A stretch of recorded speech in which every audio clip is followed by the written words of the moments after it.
200 years have passed since Ripley died fighting aliens, and now the scientists in the Origo are working to clone her as a secret project for the military. They've collected some blood from the place where she died, and it takes the mate tries to finally grow a body that survives the process. Once she's ready, they operate on her to access her womb because an alien impregnated her before she died. Dr. Wren and Dr. Jediman are excited to discover the baby alien has been cloned as well and take it away in a capsule for further study. At that moment Ripley wakes up and grabs a doctor's hand to smash his face against the glass, but the others immediately knock her out. 3 days later Ripley wakes up again inside a cocoon-like fabric and finds the number 8 tattooed on her arm. The doctors do a routine check and are surprised by her perfect health. The scar from the operation is already healing and has become very small. When Wren comes too close to taunt her, Ripley grabs him with her legs, proving she now has great strength. Then she tries to choke him, but a guard quickly comes in and knocks her out again. Afterward Ripley is put through different tests related to language and learning, showing very fast progress and impressing the doctors. They conclude her superior body is a result of her DNA mixing with the aliens. When they show her a picture of a child, Ripley cries because she remembers her dead daughter and the kid she lost during a mission. This angers General Perez because the army wants numb clones that won't think, but it seems Ripley still has inherited memories. Perez argues with the doctors, saying he won't hesitate to kill Ripley if she even attempts to misbehave. Then he checks on their other experiment. It turns out the alien they took from Ripley is a queen, who is also growing fast and will soon lay eggs. During lunch, Jediman and Wren explain to Ripley how they got her blood to clone her, and confirm they've captured an alien. She can guess they have a queen and warns them everyone will die, but they don't take her seriously and Wren even insults her. Sometime later, a spaceship known as the Betty arrives at the military station. The crew is formed by mercenaries, and Jonna likes to play with knives. He throws one at Engineer Vries' leg because he's paralyzed from the waist down, but Cole doesn't like this type of joke. The station's guards check that the crew isn't armed and the mercenary leader Elgin announces he's brought the cargo. It turns out they were hired by Perez to kidnap a bunch of civilians that they could use for their alien experiments. After getting paid, Elgin asks for rooms so his crew can rest for a couple of days. Perez agrees as long as the mercenaries stay away from the labs. The sleeping victims are taken to the lab and the doctors put a bunch of alien eggs in front of them to impregnate them. Meanwhile Ripley is playing some basketball by herself to test her new abilities, proving her strength also comes with good speed and fast reflexes. The mercenaries find her and Jonna tries to play with her, but Ripley moves quickly and doesn't even let him touch the ball.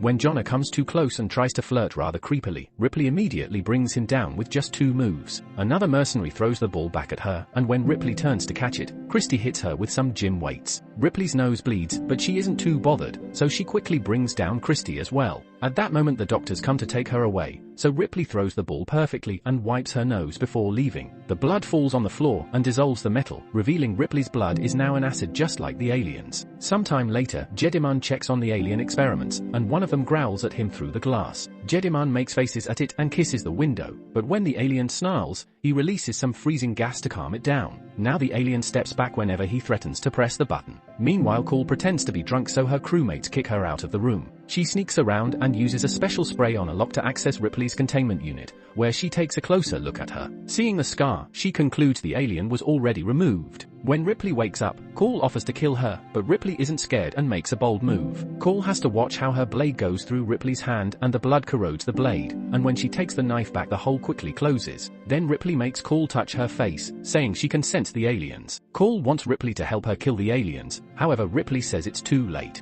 On her way out, Cole is intercepted by guards and Wren. Then the mercenaries are yelled at by Wren, who points out they've broken the only rule and threatens with execution. The mercenaries immediately open fire, and a gunfight ensues with the guards, but Elgin's crew works together to overpower them and easily bring down all the soldiers. Then Elgin demands to know Cole's real intentions, so she confesses she's an undercover agent who came to stop the doctor's illegal experiments. At the lab, Jediman sees this and tries to call security. While he's distracted, 2 of the aliens in the cell gang up on a third and kill it, causing its acid blood to eat through the floor. All this is sensed by Ripley in her unit. Jediman tries releasing the gas but it's too late, the aliens have escaped through the hole in the ground. When Jediman goes to take a closer look, an alien claw reaches out and kidnaps him. As the alarms start echoing in the ship, a guard also enters the cell to check the hole, only for an alien to press the button and kill him with the freezing gas. The Betty crew drops the argument to run while the soldiers rush to the pods to escape. The first one leaves safely, but an alien manages to get into the second one and starts killing the soldiers. Before the hatch closes, Perez throws a grenade inside the pod, which explodes as soon as it flies away. While he's distracted, an alien appears behind him and kills him.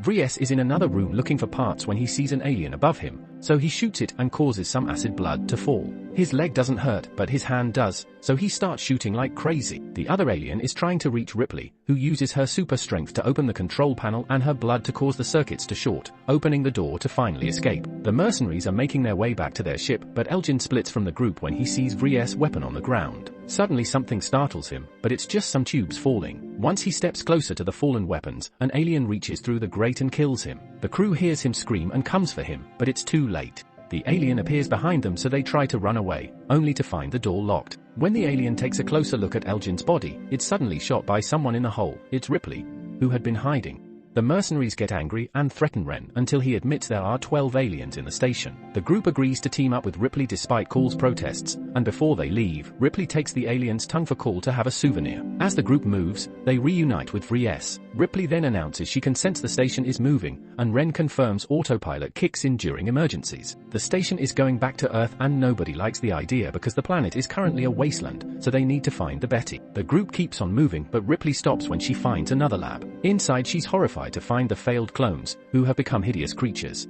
Numbers 1 through 6 are dead and contained in stasis tubes, but the 7th is still living, kept alive on a table by tubes and ventilators. Number 7 asks for mercy, so Ripley uses a flamethrower to kill her and destroy the whole lab, burning down the other clones too. Call is also disgusted and punches Ren for it. In another room, the group finds the victims the mercenaries brought for the experiments. At first they think everyone is dead, but a man called Purvis suddenly starts yelling. He calms down when he sees they won't hurt him. However, when Ripley smells him, she confirms there's an alien inside him and doesn't want to bring him along. Call refuses to abandon him and says that if they get to escape fast enough, they can put Purvis in cryostasis for surgery later. The team continues to make their way to the Betty, bringing Purvis along. The next area they need to cross is the mess hall, which is now completely underwater because of the emergency sprinklers. Vries has no choice but to leave his wheelchair and get harnessed to Christie's back. Unfortunately, the next corridor is even more flooded and the group has to swim to cross it. Soon 2 aliens appear behind them and Jonna immediately shoots one down, but the other keeps going and manages to capture a mercenary, taking her away. With the alien busy with its kill, the group continues to swim only to find the area covered with a nasty membrane. Ripley breaks it with her strength and everyone resurfaces to breathe again. But there's a nasty surprise waiting. They're surrounded by alien eggs. A creature jumps out of an egg and grabs Ripley's face, so she goes underwater to struggle against it until her strength kills it. The rest of the group also goes underwater and shoots a bunch of grenades through the hole to kill all the eggs. At that moment the alien from before reappears in the water, so the group leaves through the hole and starts climbing a ladder. The door at the top won't open and Ren takes Call's gun with the excuse of shooting the lock, only to shoot her instead. Call falls in the water and furious Vries tries to shoot Ren, who moves aside and lets the shots finally open the door. He immediately leaves and closes the gate behind him. Soon the alien comes out and starts climbing the ladder as well. The guys try to shoot it and cause some of the acid blood to splash, which hurts Christie. Jonna opens fire as well and kills the alien, yet the creature is still holding onto Christie's foot while Vries holds onto the stairs. Wanting to save his friend from the extra weight, Christie releases the harness and falls to his death with the alien. The group wonders how they'll escape, only for the door to suddenly open and reveal Call on the other side. Everyone manages to get into a safe room and Ripley checks Call's wound, discovering that she's actually an android. Call confesses that she's one of a legendary second generation of androids who were so lifelike that they gained consciousness and rebelled, burning their internal wireless modems and trying to pass themselves as human. Knowing what androids can do, Ripley takes Call to a small chapel and makes her connect herself to the station's computer. Call confirms the station is heading to Earth, where the aliens could escape and infect the human race. The station has burned too much energy for Call to blow it up, so Ripley tells her to program the ship to make it crash instead. At the same time, Ren is about to reach the Betty, so Call blocks the doors for him and talks through the speakers to tell the aliens where he is. The team starts moving toward the Betty again, and Jonna freaks out when he hears the station will crash soon. He tries to attack Call, but Ripley immediately grabs him by the neck and threatens to take his tongue. At that moment she hears a sound and says the Queen is in pain, only to suddenly be snatched through the floor by aliens. However, the creatures don't hurt her. Because of her changed DNA, they recognize her as their own and take her to their nest. Meanwhile, the rest of the group makes it to the Betty, where Purvis is suddenly shot by Ren. The doctor takes Call hostage, and while they pointlessly argue, the alien finally comes alive in Purvis' chest, forcing him to move toward the Ren. Bullets don't stop him, and soon Purvis reaches Ren to start beating him down. At that moment the alien finally comes out, so the mercenaries open fire and kill both Ren and Purvis at the same time. Back to Ripley, she discovers the nest is crawling with aliens and the Queen herself. A cocooned and delirious Jediman is there with the other victims, and he tells Ripley that the Queen inherited her human reproductive cycle. After laying her first round of eggs, she gives birth as a human being would, developing a uterus-like pod and birthing a bizarre creature that is half human, half alien. The newborn immediately kills the Queen and licks Ripley, claiming her as its real mother. When Jediman starts talking again, the newborn bites off the top of his head. Ripley uses this distraction to escape and runs to the Betty, which is about to leave. Luckily, she jumps just in time and rejoins the mercenaries at the cockpit. While the Betty takes off, Cole notices a door is still open, so she goes to close it, only to discover that the newborn has sneaked inside. While she dodges its attacks, the ship starts shaking because it's rather unstable. A mercenary comes looking for Cole and the newborn immediately kills him.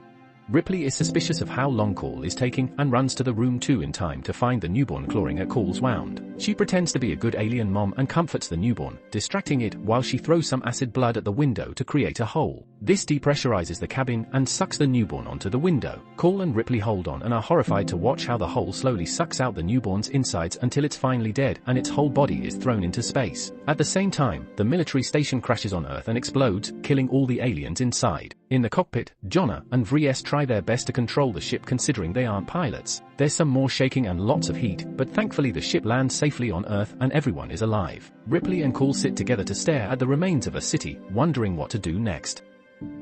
Thanks for watching. Subscribe and turn on notifications to watch more videos like this.